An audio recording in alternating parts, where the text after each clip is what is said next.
my name is Georgette Beck. This is my final interpersonal communication project for Liberty University, class HSCO508. Next slide, please. The purpose of the class was to be exposed to a higher level of self-awareness and those interpersonal communication skills needed for every human relationship. This project also allows for me to share what I personally have learned in this course and how I implemented the various truths presented into my overarching goal for my life, and how my overarching goal will allow for me to enlarge the conversation within my interpersonal arena. I will also share a little bit about myself, my own unique behavioral blend, and some of the potential barriers I face. Learning about noise pollution, interpretation messages, and how listening styles coincide with one's personality all helped me identify my overarching goal and find ways for me to enlarge the conversation. Next slide. My presentation includes information gleaned from the course materials along with 2 peer-reviewed journal articles. I also obtained data from 2 different self-assessments. Next slide. What is interpersonal communication? Interpersonal communication occurs when people talk and listen in ways that maximize the presence of the individual. Communication is interpersonal when communicators give and receive or talk and listen in ways that accentuate their uniqueness, responsiveness, and reflectiveness. Communication is where humanness happens. As a servant of Jesus and a steward of the mysteries of the kingdom, who inspires, encourages, and motivates others to achieve their God-given potential, my overarching goal is to reflect the beauty of the Lord as I communicate in ways that allow for heart matters to be discerned, utilizing listening and perceiving skills, being attentive, and responding in respectful, kind, and loving ways. Next slide. As a communicator, talking or listening, enlarging the conversation entails my being authentic and truthful, as well as allowing the same for others, while each participant is seen and heard. It makes room for effective communication by utilizing methods and techniques that maximize the benefits of both talking and listening, while remaining aware of various nonverbal and verbal communications. Next slide. I am the eldest of 4 siblings. My parents experienced a divorce, and today they are remarried. My first marriage lasted for 10.5 years before ending in divorce. Today I am married again and will be celebrating 11 years this May. I have 1 daughter and 3 stepdaughters. I have a Bachelor of Arts in Education and currently am pursuing a Master of Arts in Human Services Counseling, Marriage, and Family. My past career in service include: I worked as an insurance agent. I have done sales and development. I am a certified educator, and as a lay minister, I help couples save their marriages or help those going through a divorce or separation. I love learning. I read, I write, I walk, I travel, and I listen to lots of music, and I enjoy culinary experiences. Next slide. My behavioral blend was discovered after completing a uniquely you profile. This profile utilized a DISC model of human behavior. There are 4 DISC personality types: D for active task-oriented, I for active people-oriented, C for passive task-oriented, and S for passive people-oriented. By understanding personality patterns, I gain greater knowledge of myself and others and how best to interact and relate to those around me. My uniquely you profile revealed 2 categories. This is expected of me, and this is me. For this is expected of me, I was an I, and for this is me, I was an CSI. Next slide. For this is expected of me as an I, people expect me to be active, people-oriented, inspiring, influencing, impressing, interactive, and interested in people.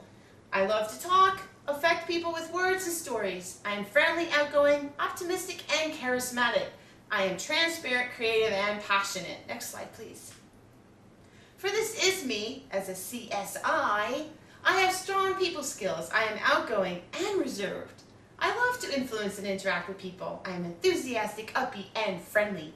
I prefer peace and harmony and organized settings. I am emotional. I can be very happy or very sad. And I am a planner, and I love a job well done. Next slide, please. Some negative aspects to my personality is I care too much. about what others think of me. I can be too dramatic.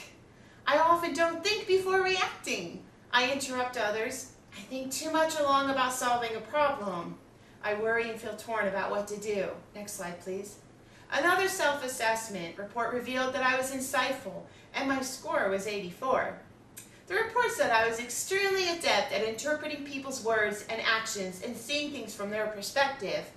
I realized that empathy is an essential part of good interpersonal skills. Next slide. Some barriers to communication I face. Barrier number 1, interrupting. I plan to take notes while listening, especially during meetings. Barrier number 2, being too emotional. Well, I plan to not let my emotions control me by naming, acknowledging of what I'm feeling, and releasing my feelings to help clarify my thinking. For barrier number 3, the talking too much. Well, my solution will be to increase my ability to remain quiet, still, and humble by utilizing the talker-listener card that Peterson created. Next slide, please. Noise pollution includes internal or exterior noise pollution. Internal noise pollution includes defensive communication, biased thinking, and perception, reception, attention. Solutions for these noise pollutions for me are to be open, curious, and supportive, being aware of buzzwords, my feelings and thoughts, who is speaking, tone of voice, and context of the situation will improve communication. Also, choosing to have a positive perception and a non-judgmental attitude will help as well. Next slide, please. Exterior noise pollution includes things like interruptions, room temperature, time pressure, deadlines, and view of outside activity or scenery. Possible solutions include turning off the cell phone, checking the room temp and make sure it's at a comfortable degree, and for me that's a lot colder. Utilize time management skills, a calendar, and lots of prayers to God to help me balance my priorities. I will also need to plan for serious conversations in a private, quiet location. Next slide, please. Listening and personality matter. Misunderstanding in conversations can occur due to my attitude, motivation, and physical setting. There is a relationship between listening style and need for understanding. The more I desire to know, the greater my listening ability. As a people-oriented person, I search for areas of common interest, and I believe it is important to understand feelings and emotions. My high need for understanding actually helps to motivate me to pay attention better while listening, especially in situations where I am uncertain. Next slide. There are a few factors that affect interpretation of messages. The International Listening Association defines listening as listening is the attending, receiving, interpreting, and responding of messages presented orally. Another definition for listening is the acquisition of information. Personality traits, specifically listening style, empathy, and listening capacity impact communication. Emotional states and personal characteristics affect how I understand others. Next slide, please. So my action plan to help me achieve my overarching goal and to enlarge my conversation will consist of the following. I will consider the talker's needs before my own.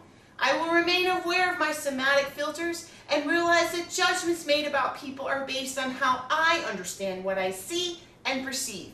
And perceptions are not the reality and are not always accurate. I will use verbal feedback by asking what, when, where, how, who, and why to reduce misunderstandings or befuddling. I will listen to the underlying meaning of what was said without judgment and with empathy. This will increase understanding, trust, and rapport. I will motivate people to listen to me as a talker by selecting words, nonverbal behavior, tone of voice, attitudes, and how I ask questions or give feedback that portray love. Next slide, please.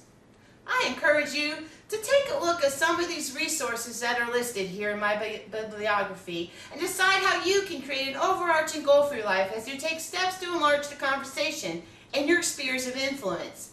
Great communications enrich relationships. Thank you.